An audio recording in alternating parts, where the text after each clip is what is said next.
ಮಿಥಿಲಾ ಶಾಲೆಯಲ್ಲಿ ವಿದ್ಯಾರ್ಥಿಗಳಿಗೆ ಪಾಠವನ್ನ ಮಾಡ್ತಾ ಇರುವಂತದ್ರ ಬಗ್ಗೆ ನಿರಂತರವಾಗಿ ಅಭಿಯಾನವನ್ನ ಮಾಡ್ತಾ ಇದೀವಿ.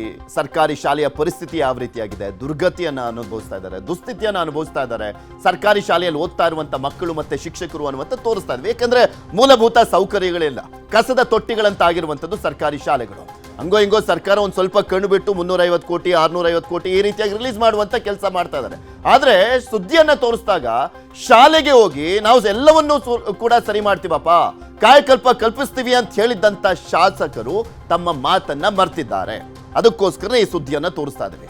ಶಿಥಿಲ ಶಾಲೆಯಲ್ಲೇ ವಿದ್ಯಾರ್ಥಿಗಳಿಗೆ ಪಾಠ, ಪಾಳಿ ರೀತಿಯಲ್ಲಿ ಇಲ್ಲಿ ವಿದ್ಯಾರ್ಥಿಗಳು ಕಲಿಕೆಯನ್ನ ಮಾಡ್ತಾ ಇದ್ದಾರೆ.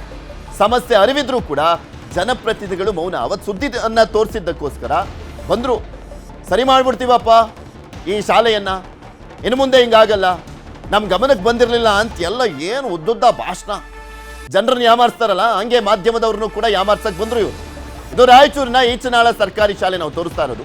13 ಕೊಠಡಿಗಳಲ್ಲಿ 9 ಕೊಠಡಿಗಳು ಸಂಪೂರ್ಣ ಶಿಥಿಲ, ಭಾಗಶಃ ಶಾಲೆನೇ ಶಿಥಿಲ ಆಗೋಗಿದೆ. ಇರುವ 4 ಕೊಠಡಿಗಳಲ್ಲಿ 1 ಕಚೇರಿಗೆ ಬಳಕೆ ಮಾಡಲಾಗ್ತದೆ. ಇನ್ನು 3 ಕೊಠಡಿಗಳಲ್ಲಿ ಪಾಳಿ ಲೆಕ್ಕದಲ್ಲಿ ಮಕ್ಕಳಿಗೆ ಪಾಠ ಮಾಡಲಾಗ್ತದೆ. ಸೆಪ್ಟೆಂಬರ್ 23ರಂದು ವರದಿಯನ್ನು ಮಾಡಿದ್ವಿ. ಅಕ್ಟೋಬರ್ 7ರಂದು ಶಾಸಕರು ಭೇಟಿಯನ್ನು ಕೊಟ್ಟಿದ್ರು, ಶಾಲೆಯನ್ನ ಪರಿಶೀಲನೆ ಮಾಡಿದ್ರು. ಶಾಸಕ ಮಾನಪ್ಪ ವಜ್ಜಲ್ ಶಿಥಿಲ ಕಟ್ಟಡ ತೆರವು ಮಾಡಿ ಹೊಸ ಕಟ್ಟಡದ ಭರವಸೆಯನ್ನ ಕೊಟ್ಟರು. 5 ತಿಂಗಳು ಕಳೆದ್ರೂ ಕೂಡ ಕಾಮಗಾರಿ ಪ್ರಾರಂಭವಾಗಿಲ್ಲ. ಇರೋದನ್ನಾದ್ರೂ ನೆಟ್ಟಗೆ ಮಾಡಿದಾರ, ಅದು ಇಲ್ಲ. ಪಾಳು ಬಿದ್ದ ಶಾಲೆಯಲ್ಲೇ ಮಕ್ಕಳು ಕಲಿಯುವಂತ ಪರಿಸ್ಥಿತಿ ನಿರ್ಮಾಣವಾಗಿದೆ. ಕೊಟ್ಟ ಮಾತನ್ನೇ ಮರ್ತಿದ್ದಾರೆ ಶಾಸಕ ಮಾನಪ್ಪ ವಜ್ಜಲ್.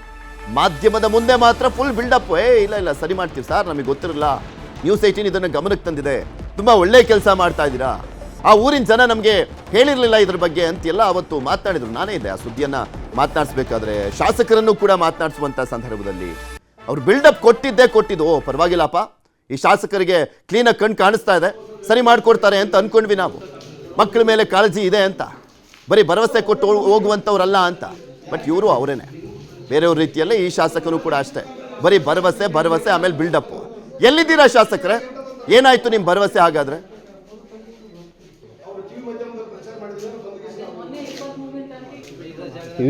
ಭರತ್ ಅಂತೇಳಿ DDPನಲ್ಲಿ ಇರ್ತಾರೆ ಅವರು. ನಿಮ್ಮಲ್ಲಿ ಎಷ್ಟು ಮಕ್ಕಳ ಸಂಖ್ಯೆ ಏನು ಅಂತ ಕೇಳಿದ್ರು. ನಮ್ಮಲ್ಲಿ 270 ಮಕ್ಕಳ ಸಂಖ್ಯೆ ಇದೆ ಅಂತ ಹೇಳಿದ್ವಿ. ಅವಾಗ ಅವರು ನಿಮ್ಗೆ 9 ಬಿಲ್ಡಿಂಗ್ ಅವಶ್ಯಕತೆ ಐತಿ, ಸದ್ಯಕ್ಕೆ ಅಷ್ಟು ಅನುದಾನ ಇಲ್ಲ, ಇದ್ದ ಅನುದಾನದಲ್ಲಿ 4 ರೂಮ್ಗಳನ್ನು ಸ್ಯಾಂಕ್ಷನ್ ಮಾಡ್ತೀವಿ, ಅದನ್ನು ಜಿಲ್ಲಾ ಪಂಚಾಯತಿ ಅನುಮೋದನೆ ಕಳಿಸ್ತೀವಿ, ಅದಾದ್ಮೇಲೆ ನಿಮ್ಮಲ್ಲಿ ಬಿಲ್ಡಿಂಗ್ ಚಾಲು ಆಗ್ತಾವೆ ಅಂತ ಹೇಳಿದ್ರು. ಪಾಳಿ ಪ್ರಕಾರನ ನಡೀತಾ ಇದೆ.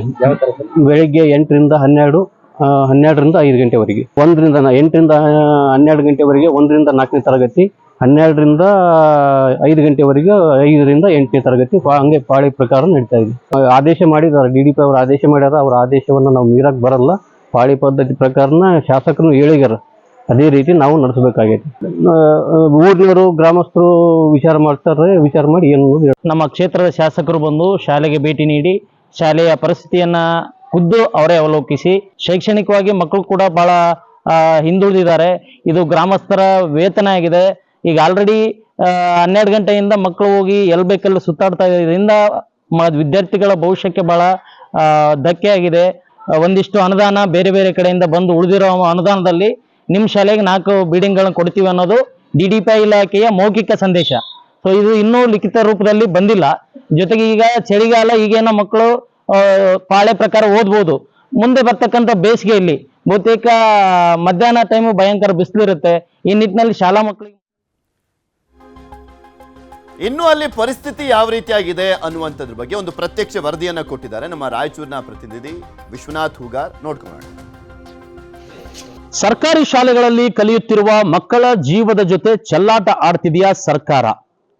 ಇಂತಹ ಒಂದು ಟೈಟಲ್ ಅನ್ನು ಇಟ್ಕೊಂಡು ಅಭಿಯಾನವನ್ನ ನ್ಯೂಸ್ 18 ಶುರು ಮಾಡಿತ್ತು. ಆ ಅಭಿಯಾನದ ಭಾಗವಾಗಿ ರಾಯಚೂರು ಜಿಲ್ಲೆಯ ಈಚನಾಳ್ ಎನ್ನುವಂತಹ ಗ್ರಾಮದಲ್ಲಿರುವಂತಹ ಉನ್ನತೀಕರಿಸಿದ ಸರ್ಕಾರಿ ಶಾಲೆ ಏನಿದೆ, ಆ ಶಾಲೆಯ ಒಂದು ಪರಿಸ್ಥಿತಿಯನ್ನ ನ್ಯೂಸ್ 18ನಲ್ಲಿ ವರದಿಯನ್ನ ಬಿತ್ತರಿಸಲಾಗಿತ್ತು. 1964ರಲ್ಲಿ ನಿರ್ಮಾಣವಾದಂತಹ ಈ ಶಾಲೆ ಏನಿದೆ, ಈ ಶಾಲೆಯಲ್ಲಿ ಸರಿಸುಮಾರು 13 ಕೊಠಡಿಗಳಿದಾವೆ. 13 ಕೊಠಡಿಗಳಲ್ಲಿ 9 ಕೊಠಡಿಗಳು ಸಂಪೂರ್ಣವಾಗಿ ಶಿಥಿಲಗೊಂಡಿರ್ತಕ್ಕಂಥದ್ದಿದೆ. ಹಾಗಾಗಿ ಮಕ್ಕಳನ್ನ ಹೊರಗಡೆ ಕುಳಿತು ಕಲಿಸ್ತಕ್ಕಂಥದ್ದಾಗಿರಬಹುದು. ಬೆಳಗ್ಗೆ 8 ಗಂಟೆಗೆ ಶುರುವಾದಂತಹ ಈ ಶಾಲೆ 12 ಗಂಟೆಯವರೆಗೆ 1ರಿಂದ 4ನೇ ತರಗತಿಯ ಮಕ್ಕಳಿಗೆ ಕಲಿಕೆಯನ್ನ ಅಂದ್ರೆ ಬೋಧನೆಯನ್ನ ಮಾಡಲಾಗ್ತದೆ. ಆ ಒಂದು ಬೋಧನೆ ಮಾಡ್ತಕ್ಕಂಥ ಶಿಕ್ಷಕರು ಬೆಳಗ್ಗೆ 8 ಗಂಟೆಗೆ ಬರಬೇಕು. ಇನ್ನು 12 ಗಂಟೆಯಿಂದ ಸಂಜೆ 5 ಗಂಟೆವರೆಗೆ 5ನೇ ತರಗತಿಯಿಂದ 8ನೇ ತರಗತಿ ಉನ್ನತೀಕರಿಸಿದ ಶಾಲೆಯಾಗಿರೋದ್ರಿಂದ 8ನೇ ತರಗತಿಯವರೆಗೆ ಮಕ್ಕಳಿಗೆ 5ರಿಂದ 8ರವರೆಗಿನ ಮಕ್ಕಳಿಗೆ ಇವತ್ತು 5 ಗಂಟೆಯವರೆಗೆ ಪಾಠ ಬೋಧನೆಯನ್ನ ಈ ಶಾಲೆಯಲ್ಲಿ ಮಾಡಲಾಗ್ತದೆ. ಹೀಗಾಗಿ ಶಿಥಿಲಗೊಂಡಿರ್ತಕ್ಕಂಥ ಕಟ್ಟಡಗಳೇನಿದಾವೆ ಇವುಗಳನ್ನ ನೆಲಸಮ ಮಾಡಿ 9 ಹೊಸ ಕಟ್ಟಡಗಳನ್ನ ಮಂಜೂರು ಮಾಡಿಕೊಡಿ ಎನ್ನುವಂತಹ ಒಂದು ಮನವಿ ಈ ಗ್ರಾಮಸ್ಥರದ್ದು ಮತ್ತು ಇಲ್ಲಿನ ಮಕ್ಕಳ ಪೋಷಕರದ್ದಾಗಿತ್ತು. ಇದೇ ವಿಚಾರವನ್ನು ಇಟ್ಟುಕೊಂಡು ನ್ಯೂಸ್ 18 ಸತತವಾಗಿ 2 ಬಾರಿ ವರದಿಯನ್ನ ಬಿತ್ತರಿಸಿದೆ. ಒಂದು ಬಾರಿ ಈ ವರದಿಯನ್ನ ಮಾಡಿದಂತಹ ಸಂದರ್ಭದಲ್ಲಿ ಸ್ವತಃ ಈ ಭಾಗದ ಈ ಕ್ಷೇತ್ರದ ಶಾಸಕರು ಮಾನಪ್ಪ ವಜ್ಜಲ್ ಇಲ್ಲಿಗೆ ಭೇಟಿ ಕೊಟ್ಟಿದ್ರು ಅಧಿಕಾರಿಗಳೊಡನೆ. ಶಾಸಕರು ಭೇಟಿ ಕೊಟ್ಟು ತಿಂಗಳುಗಳು ಕಳೆದರೂ ಕೂಡ ಇವತ್ತಿನವರೆಗೂ ಕೂಡ ಯಾವುದೇ ರೀತಿಯಾದಂತಹ ಒಂದೇ ಒಂದು ಸಣ್ಣ ಡೆವಲಪ್ಮೆಂಟ್ ಕೂಡ ಇಲ್ಲ ಆಗಿಲ್ಲ. ಕೇವಲ ಮೌಖಿಕವಾಗಿ ಡಿಡಿಪಿ ಇಲಾಖೆಯಿಂದ ಅಧಿಕಾರಿಗಳು 4 ಕೊಠಡಿಗಳನ್ನ ಮಂಜೂರು ಮಾಡಿದೀವಿ. ಈಗಾಗಲೇ ಕಲ್ಯಾಣ ಕರ್ನಾಟಕ ಭಾಗದಲ್ಲಿ ಶಾಲೆಗಳನ್ನ ನಿರ್ಮಾಣ ಮಾಡ್ತಾ ಇದ್ದೀವಿ. ನಿರ್ಮಾಣ ಮಾಡ್ತಿರ್ತಕ್ಕಂಥ ಶಾಲೆಗಳಿಂದ ಅದರಲ್ಲಿ ಅಳವಡಿದಂತ ಅಮೌಂಟ್ ಅನ್ನ ತೆಗೆದುಕೊಂಡು ಇವತ್ತು ನಾವು 4 ಕಟ್ಟಡಗಳನ್ನ ನಿಮ್ಮ ಈಚನಾಳ್ ಸರ್ಕಾರಿ ಶಾಲೆಗೆ ಮಂಜೂರನ್ನ ಮಾಡಿಸ್ತೀವಿ ಎನ್ನುವಂಥದ್ದನ್ನ ಜಡ್ಪಿ ಅಂದ್ರೆ ಜಿಲ್ಲಾ ಪಂಚಾಯತಿಗೆ ಅನುಮೋದನೆಯನ್ನ ಕಳಿಸ್ಕೊಡ್ತಾ ಇದೀವಿ ಅಂತಕ್ಕಂಥ ಮೌಖಿಕ ಸಂದೇಶವನ್ನ ಮಾತ್ರ ಇಲ್ಲಿನ ಮುಖ್ಯೋಪಾಧ್ಯಾಯರಿಗೆ ಮಾಡಿದ್ದಾರೆ ಎನ್ನುವಂತಹ ಮಾಹಿತಿ ತಿಳಿದು ಬಂತು. ಅದರ ಜೊತೆಗೆ ಇವತ್ತು ಯಾವುದೋ ಒಂದು ಸಂಸ್ಥೆ NGO ಒಂದು ನಾವು ಕಟ್ಟಡವನ್ನ ಕಟ್ಕೊಡ್ತೀವಿ ಎನ್ನುವಂತ ಭರವಸೆಯನ್ನು ನೀಡಿದರೆ ಅದರ ದಾಖಲೆಗಳು ಸರಿಯಾಗಿರಬೇಕು.